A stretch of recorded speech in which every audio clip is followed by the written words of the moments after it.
তো চলুন আমরা আজকে আপনাদের বেশ কিছু শেয়ার অ্যানালাইসিস আছে, সেগুলো দিব করে দেওয়া হচ্ছে না, আজকে সেটা দিতে বসলাম।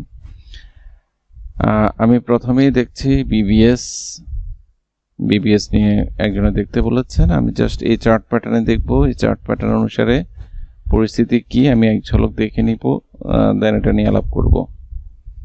এটার সাথে আমাকে শেয়ারগুলো আলোচনার আগে আমাকে এখানে ইন্ডেক্স নিয়ে গতকাল আপনারা একটা পূর্ণাঙ্গ অ্যানালাইসিস পেয়েছেন। তারপরে আমার একটা জিনিস বলতে হয়, এসপারি চার্ট অনুসারে যদি আমাকে বলতে হয় তাহলে আগামী দিন যদি কোনো কারণে মার্কেট এই বক্স থেকে বের হতে না পারে, যদি আগামী দিনও কোনো একটা রেড ক্যান্ডেল ক্রিয়েট হয় যেটা ডাউনে, তাহলে আমাদের মার্কেট একদম 5380 থেকে 5350 এসব জায়গাগুলোতে চলে আসার সম্ভাবনা থাকে।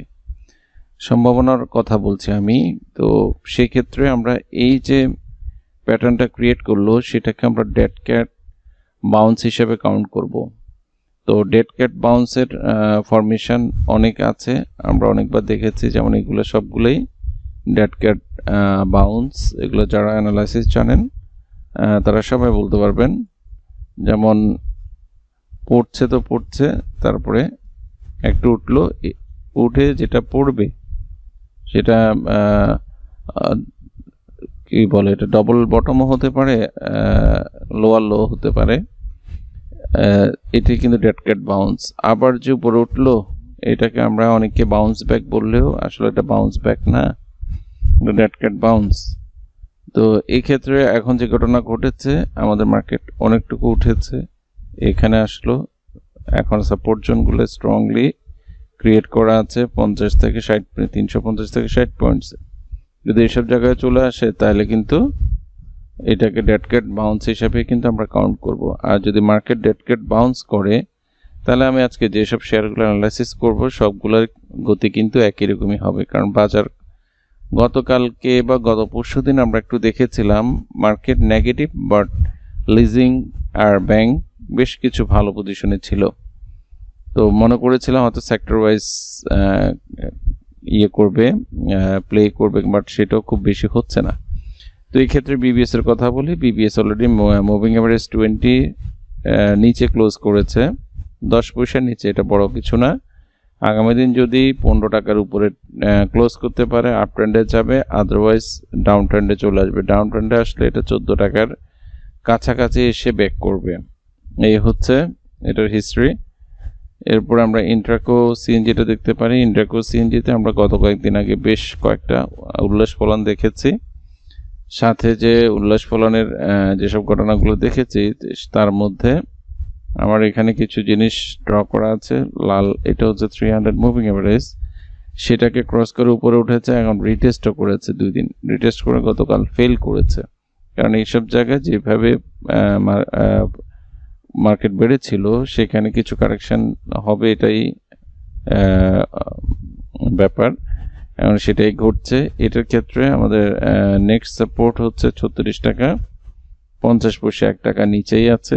আর যদি মার্কেট আরো ব্যাক করে তাহলে আরো নিচে চলে আসবে, 34 টাকা 50 পর্যন্ত এটার সাপোর্ট আছে। আমি সবগুলো একটু সংক্ষেপে বলবো কারণ সবারই প্রত্যাশা পূরণ করতে হয়। অলরেডি এটা একটা নির্দিষ্ট সাপোর্ট জোনে এসছে। এটা নেক্সট সাপোর্ট হচ্ছে 19 টাকা 30 পয়সা। 19 টাকা 30 থেকে ব্যাক করবে, এটা আমরা প্রত্যাশা করছি। যদি এটা ফেল করে তাহলে কিন্তু আবার আগের লোতে চলে আসবে 17 টাকা 70-এ। তো এটা খুব ইম্পর্টেন্ট একটা জায়গা, এখানে খেয়াল করতে হবে। সোনালী পেপার আমরা গতদিন দেখেছি ম্যাক্সিমাম লো পেড শেয়ারগুলোকে বাড়তে দেখেছি। তো সোনালী পেপার এর আগে আমি অ্যানালাইসিস দিয়েছিলাম, একটা সাপোর্ট জোনকে সে রেসপেক্ট করে রিটেস্ট করছে। এটা হচ্ছে ওর নির্দিষ্ট রেসিস্ট্যান্স জোন 336 টাকা, সেটাকে রেসপেক্ট করছে। যদি এটা 336 টাকার উপরে চলে যায় আপ ট্রেন্ডে চলে যাবে, আদারওয়াইজ এটা নেক্সট সাপোর্ট জোন হচ্ছে 300 টাকা, মাত্র 10 টাকা নিচে। এরপরে আশা করি এটা বেড়ে যাবে।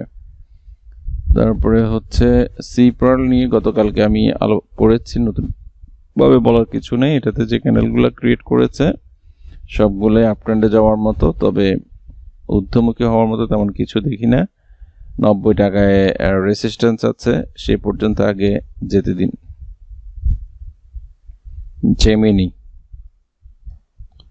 জেমিনি সিপুরের ক্ষেত্রে আমরা দেখছি জেমিনি সিপুর একটু আগে যেটা বললাম লো পেড চাঙ্কের মধ্যে বেশ ভালোভাবে বেড়েছে। উপরে যে ডোজি ক্যান্ডেল স্টিক করেছে তার উপরেও একটা ক্যান্ডেল আছে যেটা হ্যামার ক্যান্ডেল স্টিক। এই দুইটা ক্যান্ডেল মিলে আমরা ধরে নিচ্ছি এটা সামান্য কারেকশানে যাবে।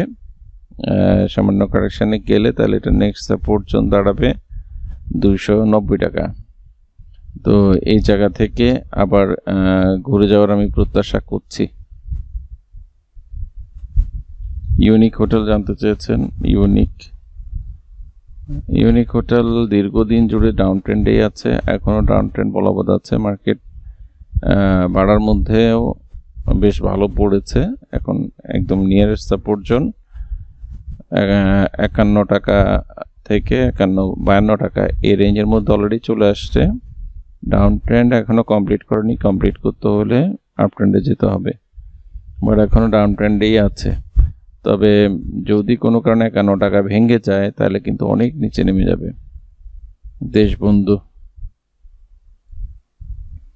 দেশবন্ধু পলিমারের ক্ষেত্রে একটু আগে যে শেয়ারগুলো অ্যানালাইসিস করেছে সেগুলোর মতোই একই রকম প্রযোজ্য। একটা নির্দিষ্ট আপ ট্রেন্ড শেষে সে রিটেস্ট শুরু করেছে, রিটেস্ট করতে হলে তাকে 32 টাকা 50 পর্যন্ত আসবে, এটা আশা করা যাচ্ছে।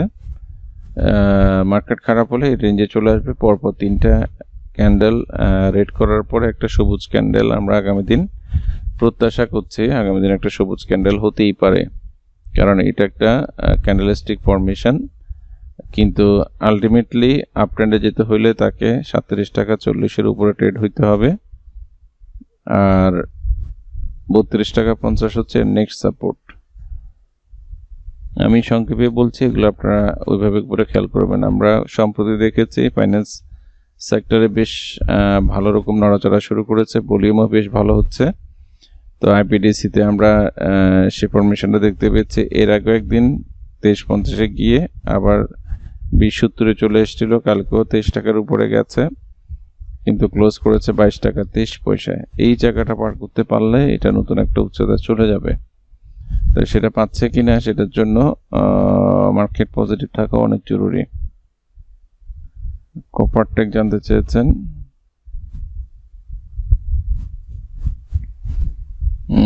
কপারটেকও তার নির্দিষ্ট সাপোর্ট যেটা সেটা ভেঙেছে 29 টাকা 20 পয়সা, এখন 28 টাকা 90 পয়সায় আছে। এটা নেক্সট সাপোর্ট 28 টাকা।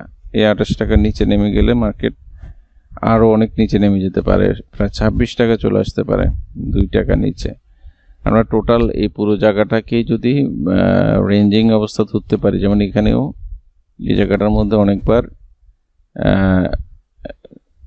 এরপরে উঠে কিন্তু আর নিচে আসেনি। তো এবার যদি আবার নিচে আসতে চায়, কারণ হায়ার হাই করেছে, তো এই লোর নিচে আশা করি যাবে না। যদি যায় এটা ব্যতিক্রম, তাহলে পরিস্থিতি আরও ডিফারেন্ট হবে। ডিফারেন্ট বলতে খারাপ হওয়ার সম্ভাবনা থাকে। ক্যাপিটেক হচ্ছে মিউচুয়াল ফান্ড একটা শেয়ার।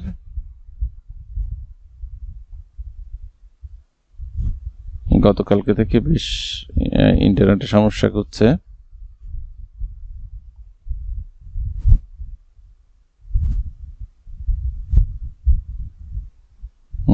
ক্যাপিটেক বাজারে আসার পরে বেশ ভালো বেড়েছিল, এরপরে নির্দিষ্ট পতন শেষে সাইডে মুভমেন্ট শেষ করে রিসেন্টলি একটা আমরা উত্থান দেখেছি, যেটা 8 টাকা 90 থেকে 17 টাকা 50, বেশ ভালো। এখন সেই জায়গাটা আবারও কারেকশন হচ্ছে। এখন নেক্সট সাপোর্ট হচ্ছে 13 টাকা 30 পয়সা। 13 টাকা 30 পয়সা স্ট্রং সাপোর্ট আছে, আমি আশা করছি সেখান থেকে শেয়ারটা বেড়ে যাবে। জেমিনি সিপুর অলরেডি আমি একবার বলেছি।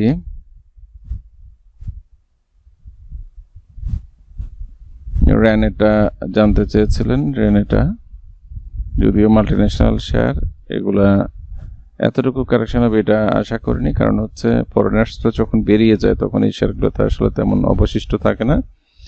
এগুলোতে ফান্ডামেন্টাল রেশিওগুলো চেক করবেন, ফরেনার্স আবার আসছে কিনা, বাড়লো কিনা। সে ফরেনার্স যদি না পারে শেয়ারগুলো এরকম ধুকতে থাকবে, ধুকে ধুকে বাড়বে। তবে এখন যতটুকু বেড়েছে এটা কিন্তু কম কিছু নয়, 600 টাকা থেকে একেবারে 800 টাকা 200 টাকা দাম বেড়েছে। এর মধ্যে কারেকশানে আসছে, এখন কারেকশানও প্রায় শেষ পর্যায়ে, 730 টাকার কাছাকাছি সাপোর্ট জোন আছে। এটা মন্য অ্যাগ্রো কিন্তু আমরা লো পিট শেয়ারের মধ্যে তালিকায় ফেলতে পারি, কারণ এই শেয়ারগুলো যখন মার্কেট খারাপ থাকে তখন কিন্তু বেশ ভালো রকমের বাড়ে। এখন যে স্টাইলে বাড়ছে এটা কিন্তু আপ ট্রেন্ডেই চলে যাচ্ছে, এটা নির্দেশনা এখানে ক্লিয়ারলি আছে। আজকে অলরেডি ব্রেকআউট করেছে, সেই ব্রেকআউট থেকে উপরের দিকে চলে যাবে আশা করছি। সেলভো কেমিক্যাল,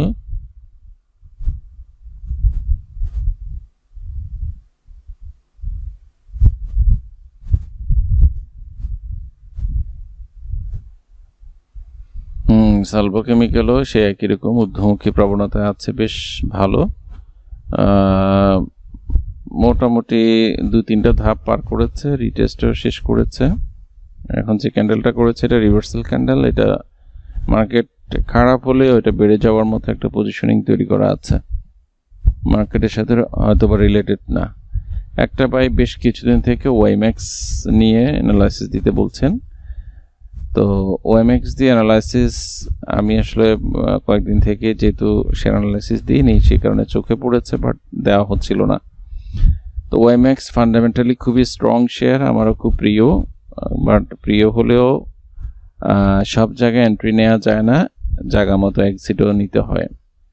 তো এখানে শেয়ারটা মোটামুটি 23 টাকা থেকে 32 টাকা, এটা প্রায় 10 টাকার কাছাকাছি একটা উত্থান। সেখান থেকে এখন কারেকশনের দিকে আছে 28 টাকা 80, আরও 1 টাকা কমার জায়গা আছে। যদি 1 টাকা কমে সেটা দাঁড়িয়ে যায় তাহলে এটাতে রি এন্ট্রি হতে পারে, আর এটা নিচে গেলে স্টপ লস দেওয়াটা অনেক কাম্য।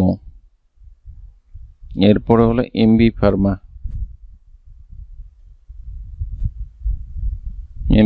এই যে একটু আগে যেটা বললাম লো পিট জাঙ্কের মধ্যে পড়ে ব্রেকআউট করেছে, অনেকগুলা রেসিস্ট্যান্স পার করে মোটামুটি অনেক দূর উপরে উঠে গেছে, আর ভলিউমও যেহেতু করেছে আশা করছি বেড়ে যাবে।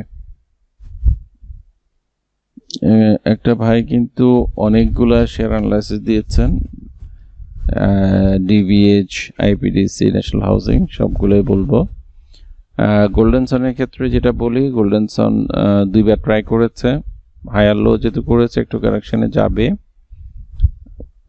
কারেকশন বলতে খুব বেশি নয়, 1 টাকার কাছাকাছি। এই 1 টাকা কারেকশন করতে পারলে কিন্তু আবার এখান থেকে সাপোর্ট নিয়ে বেড়ে যাবে ইনশাল্লাহ। তো ভাই আইপিডিসির কথা আমি একটু আগে বলেছি, এখন ডিবিএসটা বলি। সম্প্রতি এগুলা একটু নড়াচড়া শুরু করেছে, কতটুকু সাস্টেন করবে জানি না। ব্যাংক লিজিং আসলে বিশ্বাস হয় না খুব বেশি, এই কারণে ভয়ও লাগে। ডিবিএইচ এর মধ্যে উত্থানটা স্টার্ট করেছে, ন্যাশনাল হাউজিং এর ক্ষেত্রে অনেকটা সেম, আইপিডিসির ক্ষেত্রে একই রকম। এগুলো বাড়তে লাগলে একই সময়ে বাড়ে আর কিছু সময় পরে। এখন দেখা যাচ্ছে ভলিউম করছে, ন্যাশনাল হাউজিং এ ভলিউম করেছে, ডিবিএইচ ও ভলিউম করেছে, আর আইপিডিসি তো করেছে। সবগুলো মিলিয়ে মোটামুটি দীর্ঘ অনেক লম্বা পতন হয়েছে, এখন উপরে যাওয়ার পালা। তো মার্কেট যদি একটা সাপোর্ট দেয় এই শেয়ারগুলো তত্তর করে বেড়ে যাবে আমি আশা করছি। আর ব্যাংকও অনেকগুলো দিয়েছেন, তার মধ্যে আমি আইএফআইসিটা দিচ্ছি। আইএফআইসিটা খুব প্লে করে, এই কারণে আইএফআইসিটা দিলাম। মোটামুটি যতটুকু বাড়ার বেড়েছিল, এরপরে কারেকশন করে একটা জায়গায় এসছিল, ভালো সাপোর্ট জোন থেকে আবার ফেরত যাওয়ার একটা ইঙ্গিত দিচ্ছে। আইএফআইসিটা খুবই প্রমিজিং মনে হচ্ছে আমার কাছে।